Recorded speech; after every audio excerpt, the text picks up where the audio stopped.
Hey everybody, today is April 2nd, so we'll be looking at April 1st MTG stocks, but as a little disclaimer, I'll be going over some of the new releases because that's pretty interesting stuff right now, and as you can see anyways, MTG stocks is not very many price increases. We've looked at pyramids before, some price decreases, and it's kind of funny because I noticed like a lot of these like cards over here, like these older cards especially, they just keep coming back, either raise up a little, go down a little, and it's because their prices are so high. I guess it's like they'll deviate really easily, so it's like whatever, or at least they're old, I guess. I would see over weekly no huge price jumps, which is interesting to see. Of course, during this time, that is probably why. um but there's not too many huge decreases either. Doomsday, I guess, is a little bit of a decrease, but I think that recently spiked anyways. Um, so the first card we're going to look at tonight is Death Greeter. Death Greeter went from 158 to 229. Not a huge increase, but kind of interesting, I guess. But anyways, Death Greeter is a cost black. He is a human shaman, and he's a 1/1. Whenever another creature dies, you may gain 1 life. So it's kind of nice because, I mean, if any creature dies, you gain 1 life. Enemies or yours, I guess, except for Death Greeter himself. But this gives you a little bit of, since he comes out so early, and depending, I think in Commander it can be pretty good because, if someone board wipes even, I believe that you would just get all the triggers. So like if you had 20 tokens out, you get 20 life, blah, blah, blah. So not a bad card. It's just not, I mean, when you look at something like, I guess, Blood Artist costs 1 more mana, but he gets to do damage as well.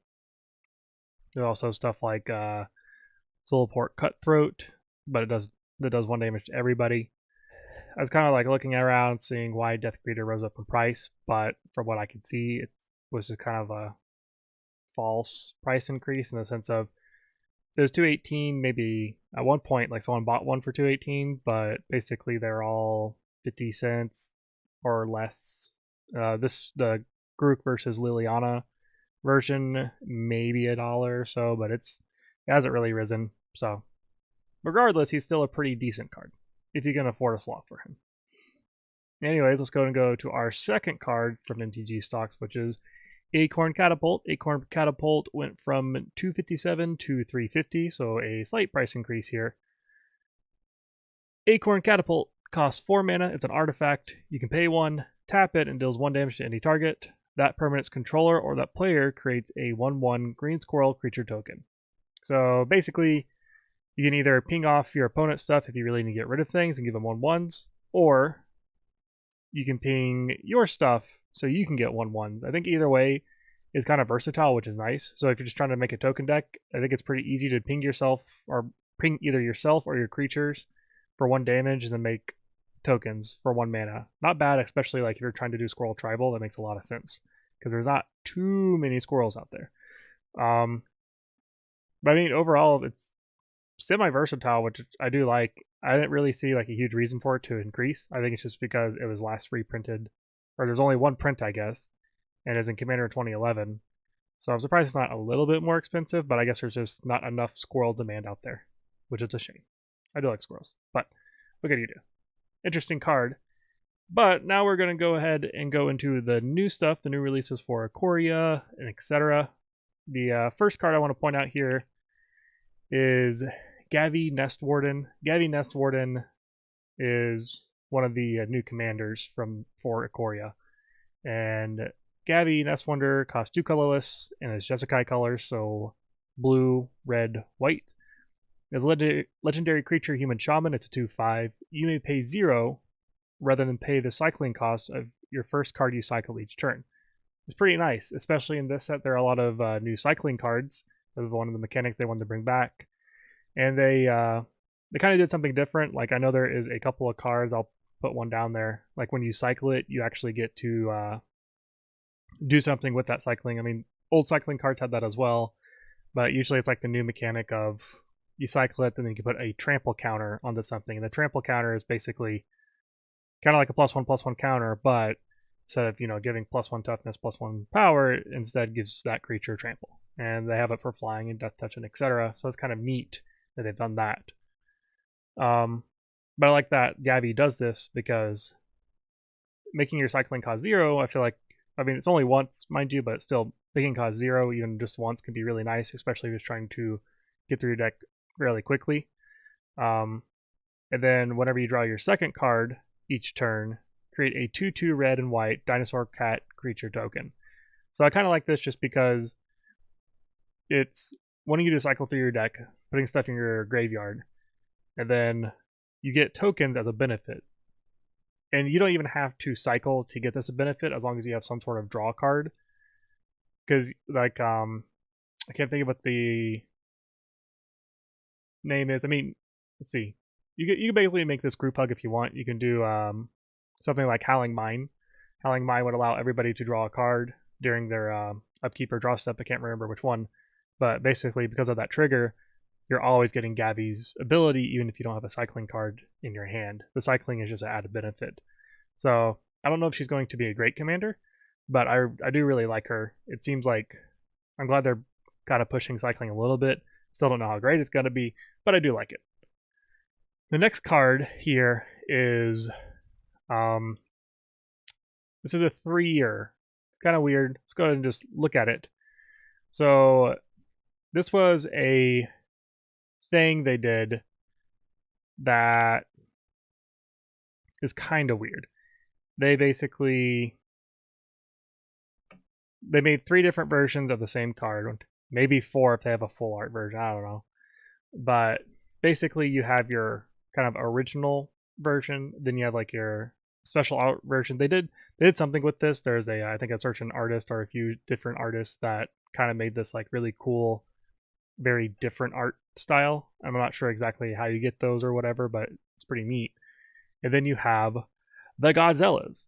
So they did this but crossover, I guess is the correct term, where they were like, hey, why don't we get Godzilla monsters in this one? Because this is, Ikoria is supposed to be, I think, basically big old monsters, the theme, which I like that theme. Big monsters are cool. So what they did is they'll be distributing these out mostly through collector boosters, basically, from what I can tell. I don't know everything 100%, but basically how it works is, so you have Brokos,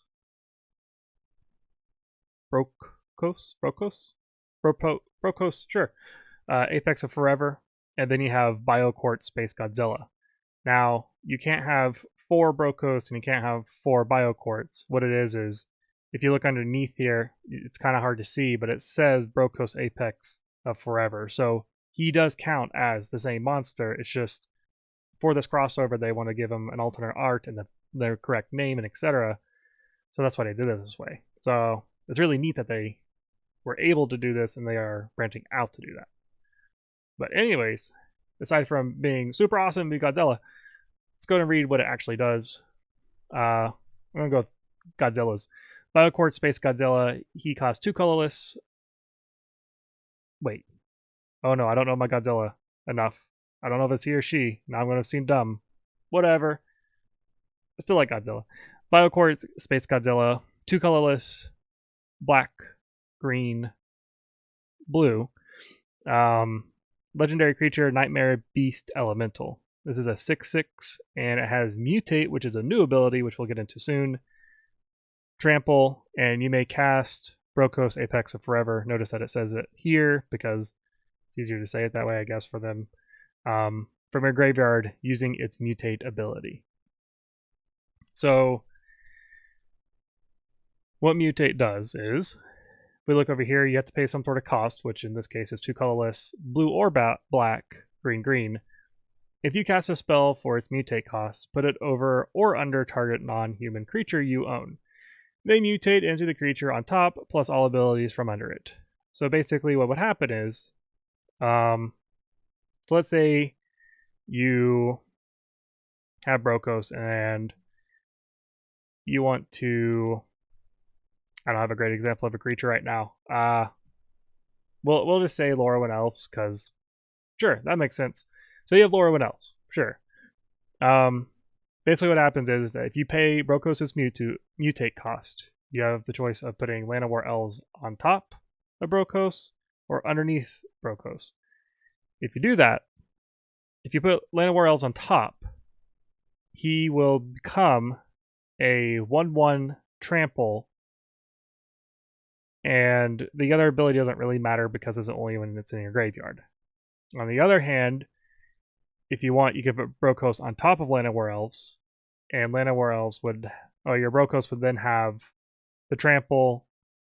It would have Land of War Elves' ability of tapping for green, and then it would also be a 6/6 instead of a 1/1. So basically, you want to put your stronger powered creature on top because you will get both abilities regardless. So on the Land of War Elf, he'll basically become a 1/1 trample Land of War Elf, and then Brokos would become a 6/6 trample tap for green mana. Land of War Elf's probably a bad instance here, but whatever. So I think it's a neat mechanic. It took me a little bit to get, but I think there's like a lot of other mutate ability cards, of course, and there are ways to basically, if a mutate ability goes off, like if it says if this creature mutates, then you would get that mutate ability again. So you can mutate mutated creatures and then get all the triggers of those mutated creatures off. So if it says when this card mutates, deal 1 damage, and then you have another card that says when this mutates, get a +1/+1 counter. When you mutate both of those cards together, then it does 1 damage and gets a +1/+1 counter. Hopefully that made sense, but neat in general. I like Brokos just because Sultai Graveyard, I like graveyard decks. But you can kind of look at Brokos as like almost like an enchantment coming from your graveyard if you want to look at it that way. I don't know. But making something either become a 6/6 trample or making Brokos make something even spookier with trample, not bad. So that's it for Brokos here and kind of explaining the mutate mechanic and how that works. And of course we have the Bio-Quartz Spacegodzilla. The other card that I want to show here is, this is probably one of my favorite ones so far. This one is Garuda, Doom of Depths, and then we have Gigan, Cyberclaw Terror. This is the Godzilla version, and this is it's not Godzilla, but it's one of the monsters from Godzilla, and one of the Anyways, so as I said before, the same card, same kind of thing where you can't have 4 of each. You can only have 2 of each, or 4 of one, or 4 of the other, or whatever, depending on which ones that you have. But regardless, so Garuda, he's a legendary creature, Demon Kraken, and he's a 6/6, but then he has Companion. Your starting deck contains only cards with even converted mana cost. And we'll get into that in a second. Let's go to read his second ability. When this card enters the battlefield, each player puts the top 4 cards of their library into their graveyard. So sort of a mill deck. Put a creature card with an even converted mana cost from among these cards onto the battlefield under your control. So it's kind of neat because you can either try and steal somebody's really big monster from their deck, or you can potentially make your deck kind of based around big cost even creatures, and so you can put in maybe 8 cost, 10 cost, probably be okay for like Eldrades and things like that. But I kind of like the idea of that, and with blue, you can manipulate the top of your deck a little bit easier. So I can almost think of this being like Animato a little bit, because Animato is like, sure, we'll just put a bunch of flicker effects and stuff like that.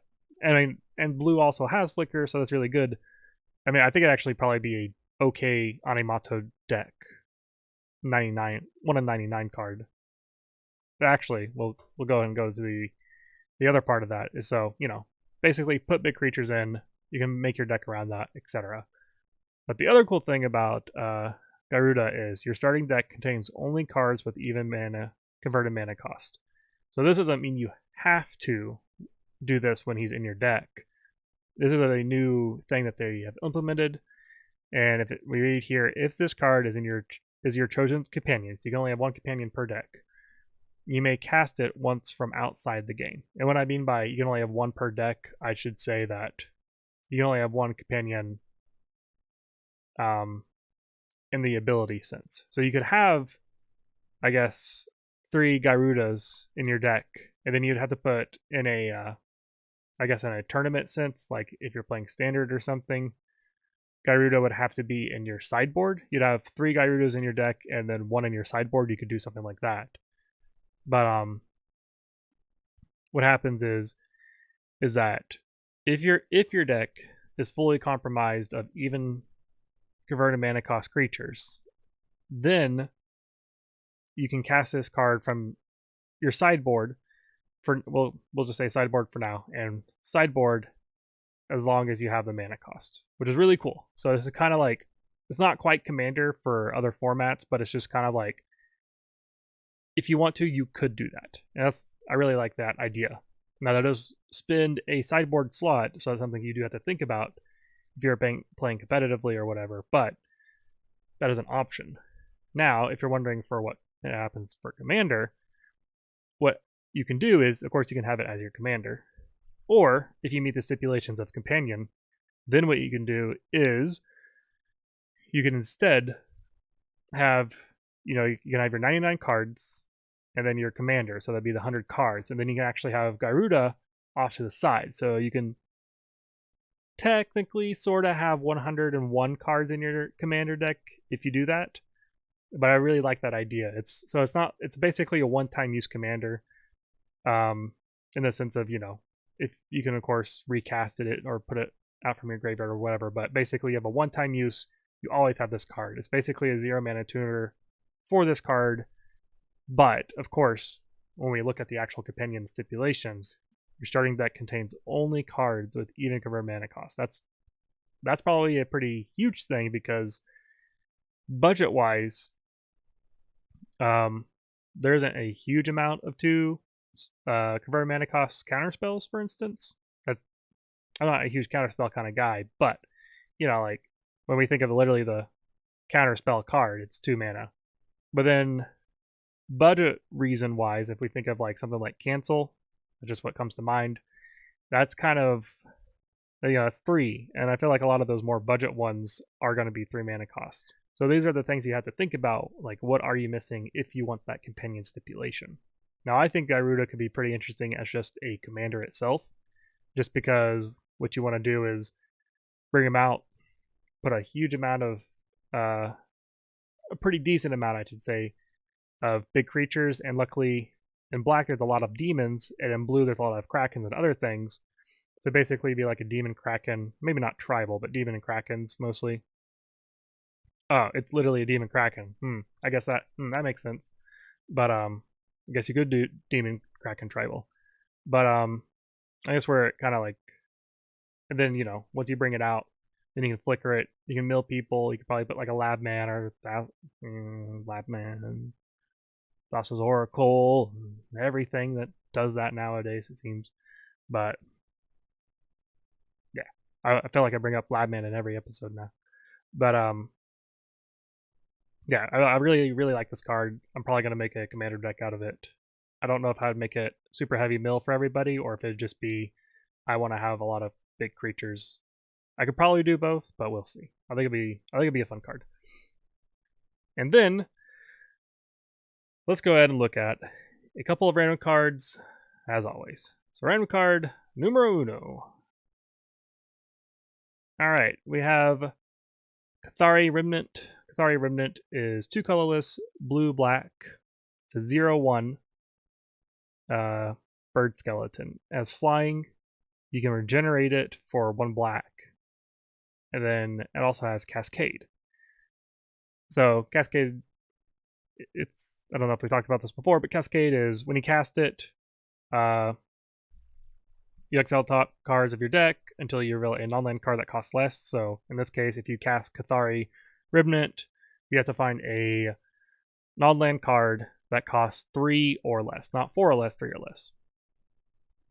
So then you can cast it, and you don't have to worry about paying its mana cost. And then you put the other cards on the bottom of your deck in random order. So it's kind of interesting because it allows you to sort of get a 2-for-1, and it could be good or bad. I mean, it's still okay. I mean, like, the problem is if we look at Cathari Remnant, he is just a 0/1 flying regenerator. So he could potentially save you for blocking a lot of stuff and generating him, but you're going to have to hope that the card that you get cascaded out is worth a little bit more. But it's still nice to have like a regenerable flyer, I'll say that. Now, the other thing to note on Cascade is that it says cast. So it's not enter the battlefield. I've never made that mistake before. But what's really cool about this is that since it says cast, you can't really have people... It also grew very dark in here. There's something I could do about it. But since it says cast, even if someone counterspells this card, you still get the cascade effect. I don't know why somebody would counterspell this card, for instance, but maybe something like I can't remember right now, but it's the Tamura commander that costs like 8, and he has cascade. He's pretty spooky, but that's when you really don't want your card to be countered, is when you cast something like him, because 8 mana is a huge investment, and if you don't get that cascade, it really is no bueno. But having it on cast is really cool. Let's go and go to our next random card of the night, which is Ground Assault. Ground Assault is a red-green sorcery, and it deals damage to target creature equal to the number of lands you control. So it's, I feel like with Borborygmos, I don't know how to say his name. But anyways, regardless, with a Gruul deck, you can probably ramp out pretty well, have a lot of lands out, and it's basically could turn into a 2-mana destroy any creature. Maybe not always, but I'd say a lot of the time this turns into a 2-mana destroy any creature. So, not bad. Nothing amazing, I'd say, but not bad for Gruul. Anyways, hope you all enjoyed. I'll see you next time. Have a good one.